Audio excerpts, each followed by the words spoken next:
ପର୍ବରେ ଡେଇଁବେ ନା ବୁଲିବେ ନା କଣ ନୂଆ ନୂଆ ଡ୍ରେସ୍ କିଣିବେ ପିନ୍ଧିବେ ଘର ଚୂନ ଲଗାଇବେ ରାଇଟ। ଠିକ ଅଛି ଆପଣଙ୍କର ଇଚ୍ଛା। ସଂସାରରେ ମାତି ଯାଆନ୍ତୁ ନାହିଁ।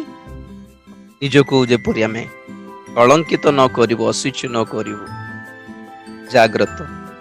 କାରଣ ଥରେ ଆମ୍ଭ ମାନଙ୍କର ଏହି ପ୍ୟୁରିଟି ଯଦି ଆମମାନେ ହରାଇବା ନର୍ବାର କନେକ୍ଟ ପ୍ରଭୁଙ୍କ ସହିତ କନେକ୍ଟ ହେବାଟା ବହୁତ କଷ୍ଟ। ଆପଣ ମାନେ ଆଉଥର ବାଇବଲ ଷ୍ଟଡି ଜଏନ କଲେ ବି ଆଉଥର ଗିର୍ଜା ଗଲେ ବି ଆପଣଙ୍କୁ ପ୍ରଭୁଙ୍କ ସହିତ କନେକ୍ଟେଡ ଫିଲ୍ କରିବେ ନାହିଁ। ଆପଣ ଗିର୍ଜା ଯିବାଟା ଚାଲୁଥିବ ଯେଉଁମାନଙ୍କର କନେକ୍ସନ କଟିଯାଏ ଆଉ ପୁନର୍ବାର ରିକନେକ୍ଟ ହେବାଟା ବହୁତ କଷ୍ଟ, ବହୁତ ଟାଇମ ଟେକିଂ। ଆପଣ ମାନେ ଜଗତରେ ସେମିତି ଖୋସି